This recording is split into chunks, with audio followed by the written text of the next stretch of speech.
I've always believed that you can feel a storm before it breaks, not just the kind that rattles windows, but the kind that tears through your life.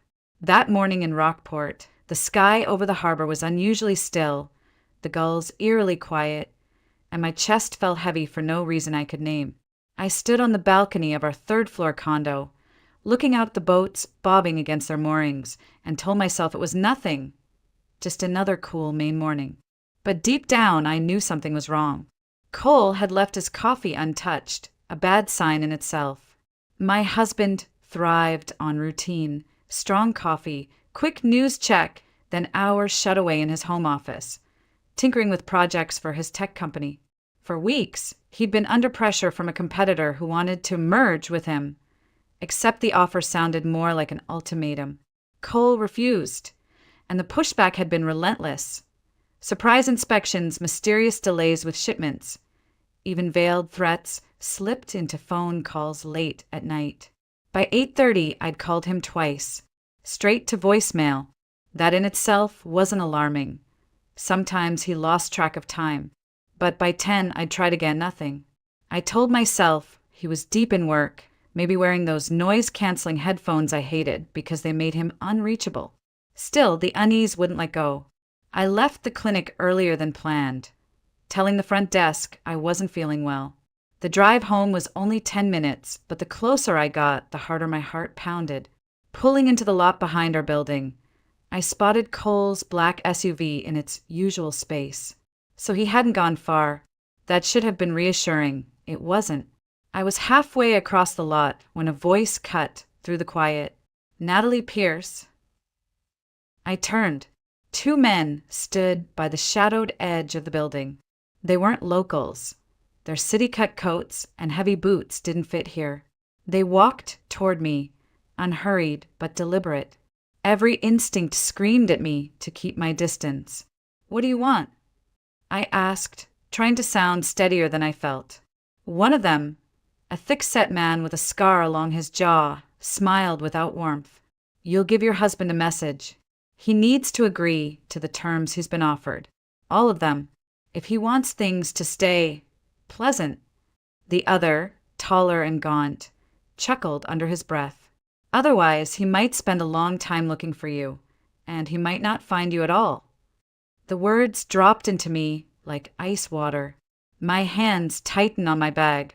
I thought about running, but it was only 6 in the evening and the courtyard was dotted with moms and kids returning from the park. Broad daylight, I told myself. They wouldn't try anything here. Still, my pulse was a drumbeat in my ears. "I'll tell him I managed." "Good girl." The scarred man tapped 2 fingers to his temple like it was some kind of salute. Then both of them climbed into a dark SUV and peeled out of the lot. I didn't move until the sound of their tires faded. My legs felt shaky as I swiped my key fob and pushed through the front door of the building. The elevator sat open, waiting, but I couldn't bring myself to step inside. I've never liked confined spaces, so I took the stairs 2 at a time, driven more by adrenaline than fitness. Inside our condo, the silence pressed in. "Cole!" My voice sounded too loud. No answer. I walked through each room. Living room, kitchen, bedroom, nothing. Then I saw it. His phone, face down on the coffee table. Cole never left without it. Something cold settled in my gut. I picked it up, thumbed through the call log. Empty. No incoming, no outgoing calls. Even the texts were gone. My breathing quickened. I checked the ensuite bathroom, the spare room, even the balcony, empty. I sank onto the couch, phone clutched in both hands. I told myself to stay calm, to think logically. But all I could picture was Cole walking out the door, leaving behind a trail of silence and a warning delivered by strangers. And then another thought struck me. His SUV was still outside, which meant he'd gone on foot somewhere close. But where? That was when the first real wave of panic hit. Because if he'd walked away willingly, he could have told me. And if he hadn't, then someone else had decided where he was going. I set his phone down and pressed both hands to my face, willing my thoughts to slow down. Maybe he'd just stepped out to the store. Maybe he was on the phone in the lobby, or talking to a neighbor. But why would he leave his phone behind? Cole was never careless with it, especially lately. He'd been jumpy for weeks, checking it even at dinner, as if waiting for bad news to land. I walked to the window and scanned the street. Familiar cars, the neighbor's Labrador pulling on his leash, the mail truck parked crooked at the curb. Nothing out of place, and yet everything felt wrong. Minutes dragged.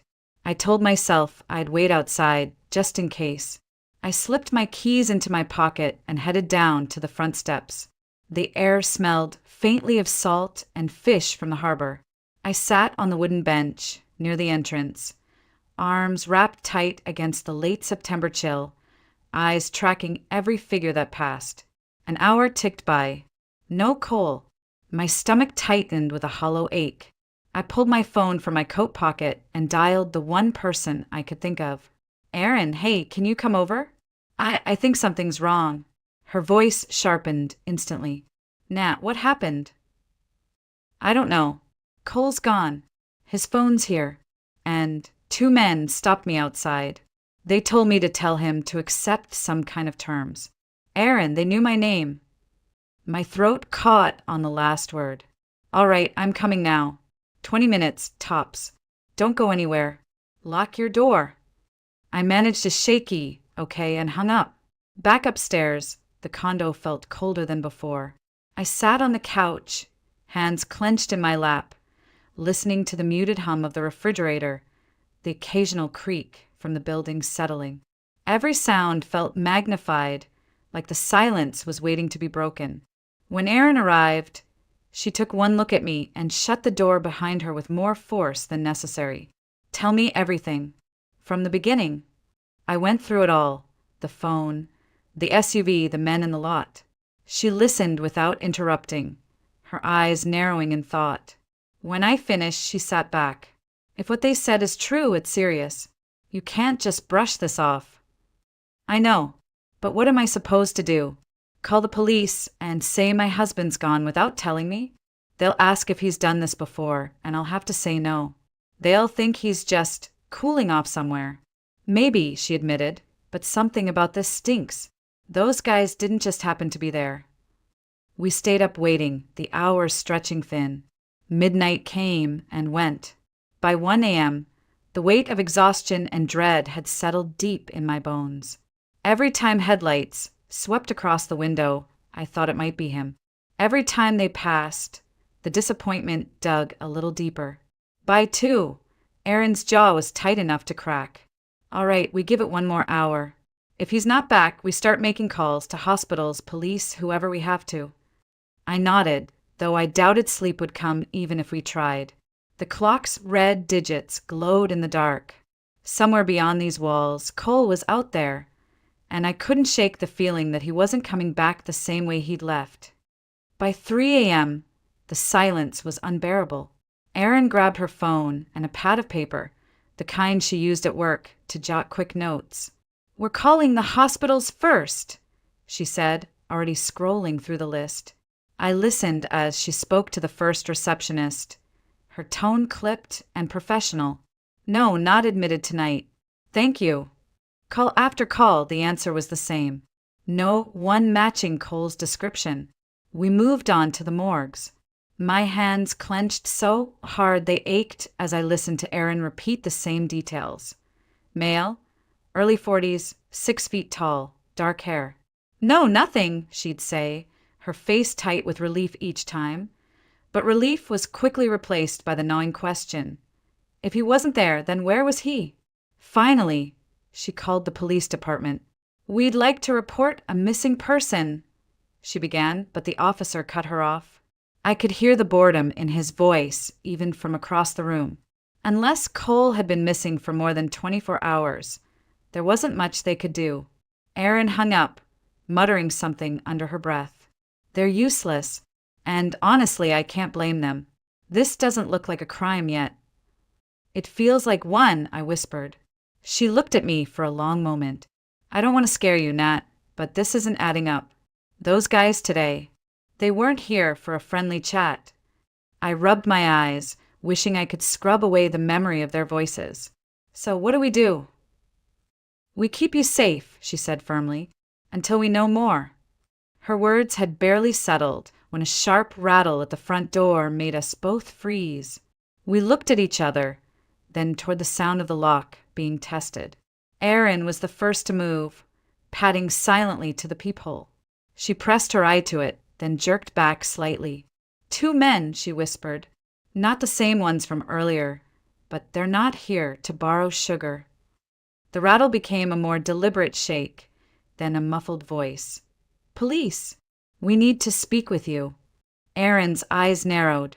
She leaned in again, studying them. No badges, no radios, and she glanced back at me. One of them has a tattoo. I know that design. My brother used to run with some questionable people. That's not a cop's ink. A cold wave ran through me. So they're pretending, she finished, and we're not opening that door. She pulled out her phone and dialed the real police.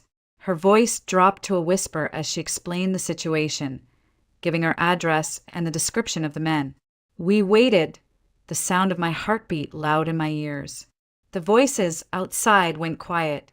Then footsteps retreated down the hall, and seconds later, the front door to the building slammed. When the knock finally came again, it was firm but measured. Erin checked the peephole once more before opening. 2 uniformed officers stood there, real badges glinting under the hallway light. They're gone, one said. We'll patrol the area tonight. Do you know who they were?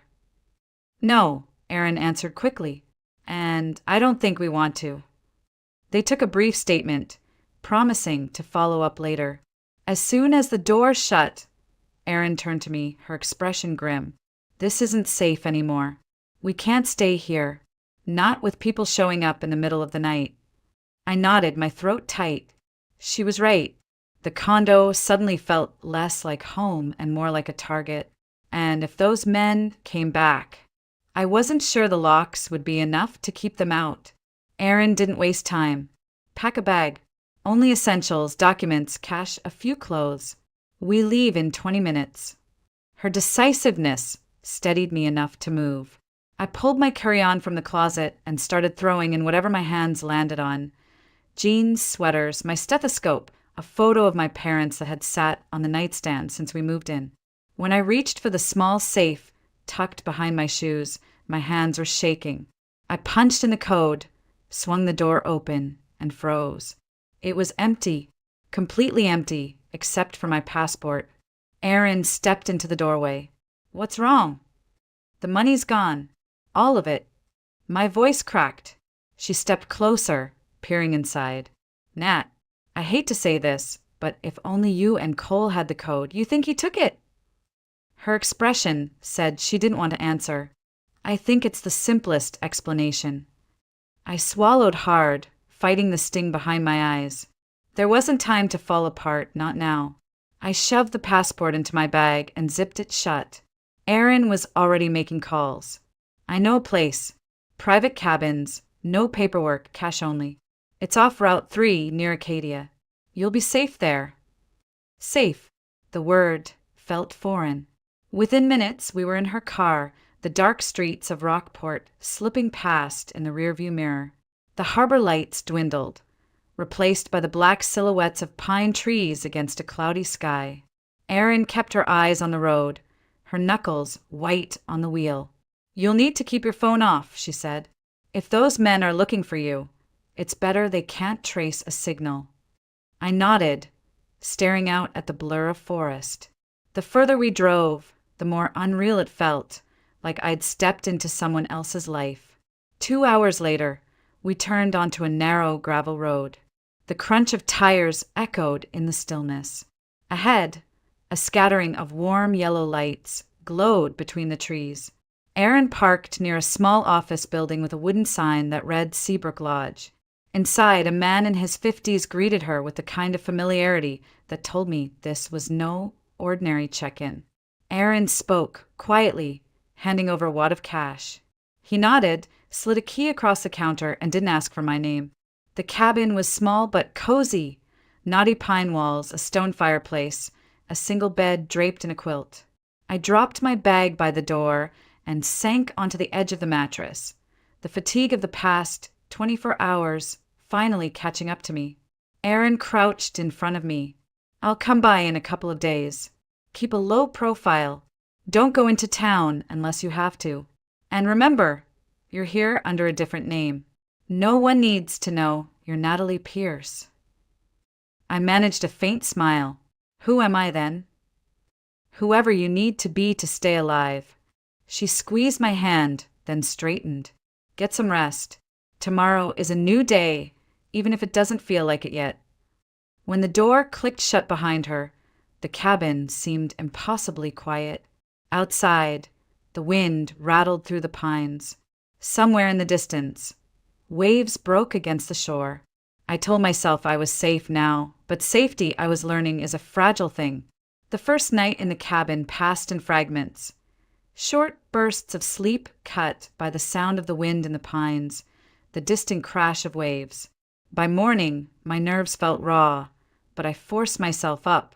A shower, a change of clothes, a careful look in the small mirror above the sink. I needed to look like someone who belonged here, not like a woman hiding from ghosts. I decided to walk to the lodge's dining hall for breakfast.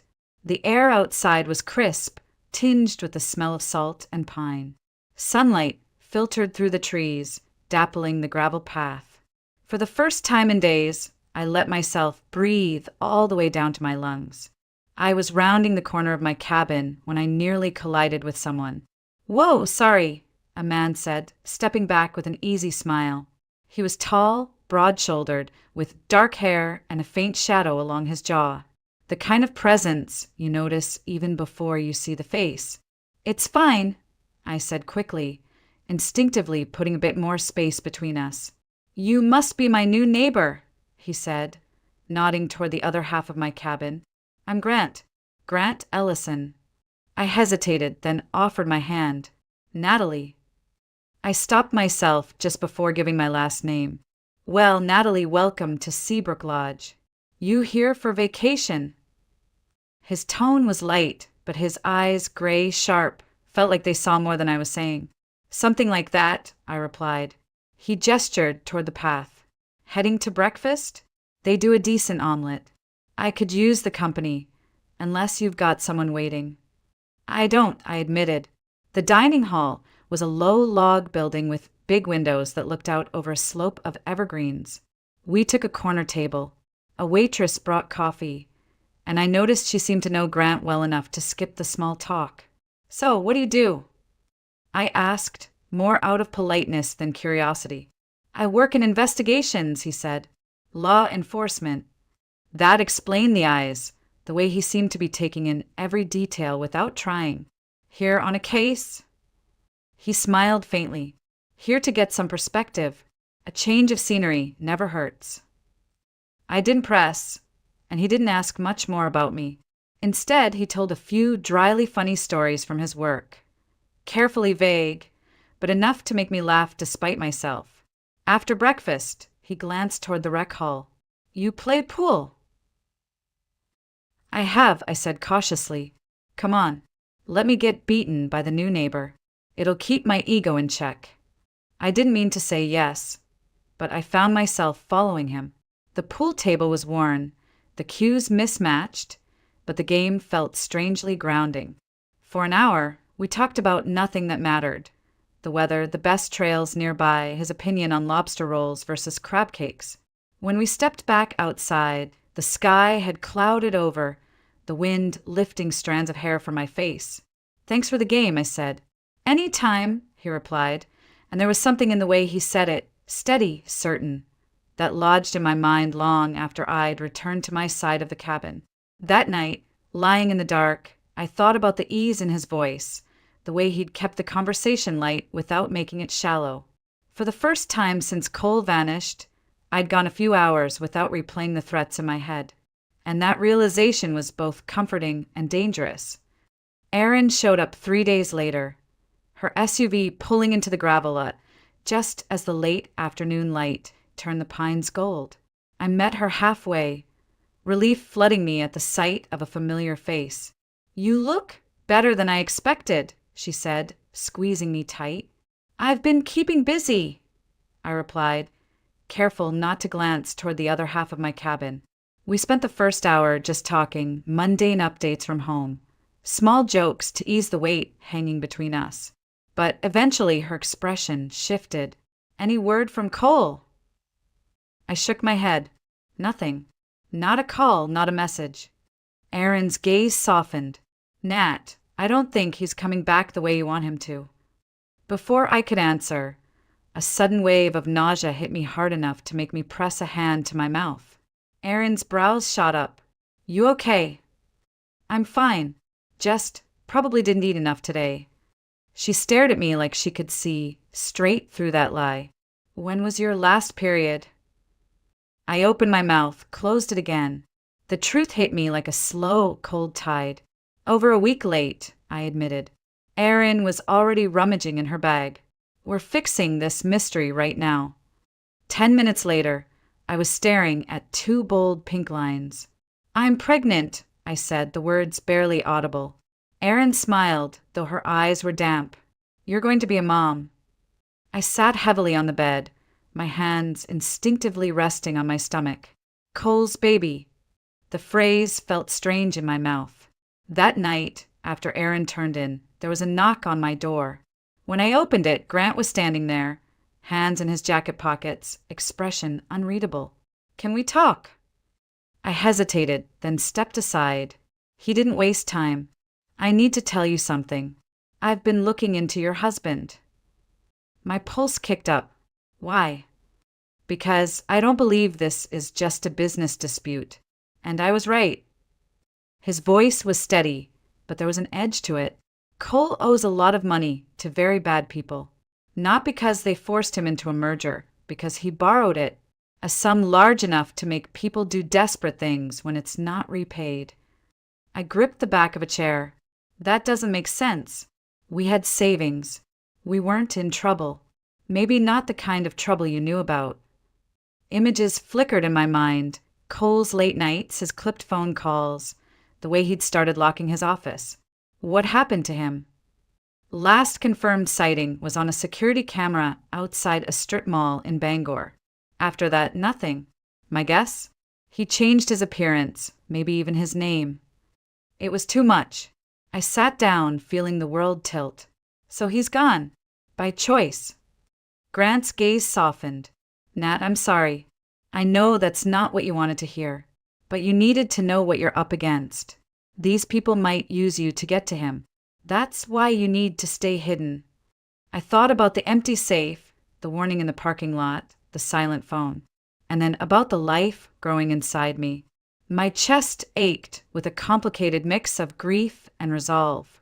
"I'm pregnant," I said quietly. Grant blinked, then nodded once. "Then that's all the more reason to protect yourself. And the baby." For the first time since Cole vanished, I felt the shape of a decision forming. I couldn't control what Cole had done or where he'd gone, but I could control what happened next. And I wasn't going to let his choices destroy what I had left or the child I carried. The next morning, I woke to a knock, not the cautious tap of a friend, but the steady, confident rhythm that had to be Grant. When I opened the door, he was holding 2 paper cups of coffee and a small paper bag. "Breakfast," he said simply. I took the cup, the warmth seeping into my hands. "You didn't have to." "I wanted to. And there's something I need to talk to you about." We sat at the small table by the window, steam curling from the coffee between us. Outside, the pines swayed gently in the wind. "I've got a friend in Portland," he began. "Runs a pediatric clinic. They've been looking for another doctor for months, someone with your skills. It's a private facility, good pay, stable hours. More importantly, it's secure. Access control, cameras, the whole 9 yards." I hesitated. "Grant, I can't just waltz into a new job. My life is a mess. I'm pregnant. You're a qualified doctor. You're exactly the kind of person they need. And I've already spoken to the director. He's willing to bring you on without the usual interview process." I shook my head slowly. "This is too much. You've already done so much for me." He leaned forward. eyes steady on mine. Natalie, this isn't charity. It's a chance for you to start fresh. Somewhere Cole's mess can't touch you. The words landed heavier than I expected. A start fresh. I hadn't realized how badly I needed that until he said it out loud. I don't even have a place to live in Portland, I pointed out weakly. Already handled. The clinic owns a few apartments for staff. One just opened up. Fully furnished, secure building. You'd be close to work. And yes, I made sure it's in a neighborhood where you can walk outside without looking over your shoulder. I stared at him, the weight of his planning sinking in. Why are you doing this? He didn't look away. Because you deserve more than surviving day to day. You deserve to build a life again. And I'm in a position to help make that happen. The coffee had gone lukewarm, but I kept my hands wrapped around the cup, grounding myself in its heat. What if I'm not ready? Then I'll wait until you are. But I'm telling you now, this opportunity won't be open forever. Later that afternoon, Aaron drove me into Portland to see the apartment. The building was brick, with tall windows and a view of the harbor in the distance. Inside, it smelled faintly of fresh paint and cedar. The furniture was simple, but comfortable. The bedroom had a soft gray quilt, the kind that made you want to fall face first into it. I walked through each room slowly, imagining what it would feel like to wake up here, to come home here after a day at work that didn't involve looking over my shoulder. Aaron leaned against the doorway, watching me. It's nice, isn't it? It feels safe, I admitted. She smiled. Then you should take it. And if you won't take my word for it, take Grant's. I think he's got a good head for these things. By the time we drove back to the lodge, the decision had settled in my chest like a steady heartbeat. I was going to take the job, the apartment, the chance. Not because Grant had arranged it, not because Aaron thought it was smart, but because for the first time since Cole left, I could picture a future that wasn't defined by what I'd lost. The move to Portland felt like stepping into another version of my life, one I hadn't dared to imagine in the chaos of the last few weeks. The clinic was everything Grant promised. Bright, well-equipped, filled with staff who greeted me warmly, but didn't press for details I wasn't ready to give. My first day, the head nurse handed me a schedule with manageable appointments, nothing like the frantic pace of my old job. It was almost unsettling to feel unhurried. The apartment became my haven. Mornings were quiet, with sunlight spilling across the kitchen counter as I sipped coffee and listened to the distant hum of the harbor. Evenings, I'd take short walks around the block, my coat pulled tight against the breeze, my hand resting lightly over the growing curve of my stomach. Grant stopped by often, sometimes with takeout, sometimes just to talk. He never pushed, never asked for more than I was ready to give.